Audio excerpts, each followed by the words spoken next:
Olá, amigo do YouTube, seja bem-vindo no meu novo canal.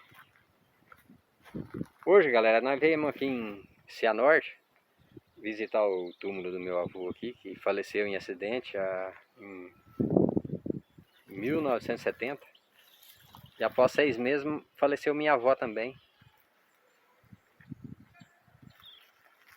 E estamos parados aqui. A Rosinéia Ribeiro veio na ideia aqui de fazer um relato. Ela vai fazer um relato do que aconteceu com a avó dela. Oi, gente, boa tarde. Então, a minha avó, né, ela gostava muito do derivado do leite, sabe? Tudo que fosse alimento que tivesse o leite, ela assim, ela gostava muito. E naquela época lá, o leite era mais difícil do que hoje, sabe? Família pobre, né? A gente veio de família humilde. E aí, então, a minha avó, a minha mãe, né, sempre contava pra gente isso, o que aconteceu, esse acontecimento. Então, a minha mãe tinha a gente era em 6 irmãos, tudo pequeno, tudo pequenininho, escadinha, né, a idade tudo próxima uma da outra. E daí, então, quando era à noite, a minha mãe, ela preparava o leite para a gente estar se alimentando.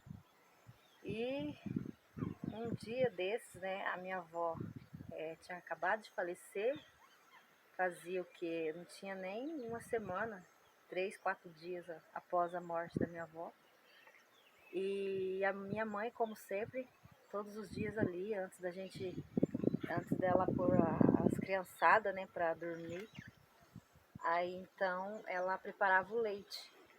E naquela época, o leite a gente usava aquele leite em pó, né? Então ela preparava o leite em pó na água e tinha que dissolver aquele leite ali na água morna.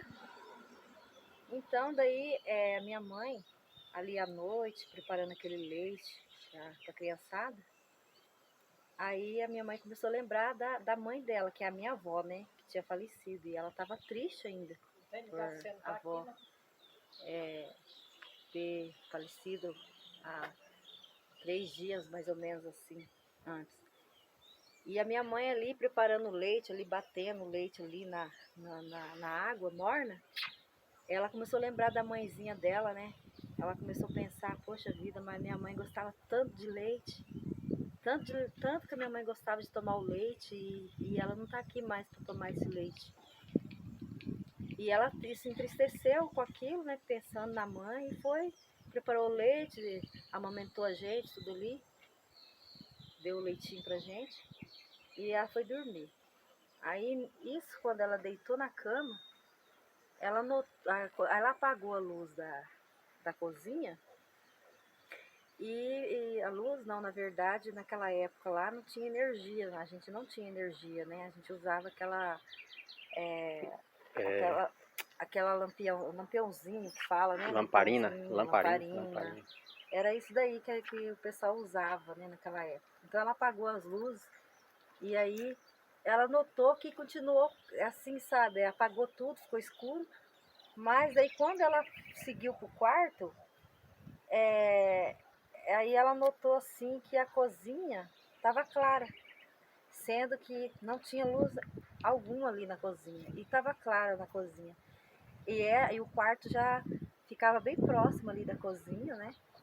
E lá, aí assim, ela deitada ali na cama, ela ficou pensando, poxa, mas por que essa claridade? Eu apaguei tudo e tá clara a cozinha? Por quê?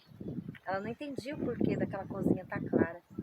Então, quando ela parada ali, pensando na mãe, né? Ainda estava triste com a perda da mãe, ela começou a escutar o barulho, o mesmo barulho que quando ela batia o leite ali na caneca, né? Para dissolver, para fazer o preparo pra gente, aquele barulhinho, batendo, para dissolver ali o pozinho do leite. Ela escutando aquele barulhinho lá na cozinha, batendo. batendo. E a cozinha toda clara. Daí ela começou a pensar, ué, mas como assim? E isso, aí de repente a cozinha, ela olhando para a cozinha, ela sentou na cama, olhou, não tinha ninguém, porque lá do quarto dava para ver a cozinha. Não tinha ninguém na cozinha, né? Ela foi a última a deitar, o esposo, o meu pai já estava deitado, né? E o quarto escuro, sabe? Só a cozinha que estava clara. Aí de repente a cozinha ficou toda escura. Lá do quarto, ela viu a cozinha escura e o quarto dela estava todo claro. E o barulho parou. O barulho da cozinha parou e o quarto todo claro. Então, daí ela ficou pensando assim, ficou assim, ué, que estranho. Mas ela, no momento ali, ela nem, não veio na cabeça dela, né, que poderia ser a avó, né, que estava vindo, né, veio para fazer, para visitar, né, ela. Eu, assim, eu acredito, sabe, que sim, que foi a avó, né. Então eu acredito, não sei se todas as pessoas... Realmente... não é todo mundo, né, que acredita. Mas daí, quando foi no dia seguinte, que amanheceu, ela começou a lembrar, né, pensar, mas... Aí que ela foi cair em si, que foi a mãe dela que veio fazer visita para ela, e o que a mãe quis dizer a ela, quis passar para ela. Então, a minha mãe hoje não é viva mais, né, ela já é falecida, e ela passava para nós assim, que a avó passou para ela assim, que quem tinha que tomar esse leite não era ela, né, porque ela já se foi, ela está em outra vida. Mas ela preparou um leite para minha mãe, né, ela preparou um leite e trouxe para minha mãe se alimentar, porque a minha mãe também gostava muito do leite. Então ela preparou esse leite e trouxe para a mãe, porque ela não precisava mais desse leite. Quem tinha que tomar esse leite era a minha mãe, né? Então é isso que a minha mãe passava pra gente, sabe? Quando ainda minha mãe, né, existia, sabe? Mas já faz uns 10 anos que ela é falecida. Tá bem, pessoal? Então, isso é o relato, né, que aconteceu com a minha avó, tá? Com a minha avó, mãe da minha mãe. Beleza? Então tá. Tchau, tchau. Inscreve aí no canal e dá um joinha aí. É isso aí, meus amigos. E estamos aí com um novo canal. E estamos escolhendo um nome para o novo canal aí. Vocês podem comentar aí. Eu tô querendo pôr o nome do canal aí, Amauri Pescador de Almas. Daí vocês vejam o que vocês acham aí. Mas obrigado aí por ver nosso vídeo aí. Até mais, fique com Deus e compartilha.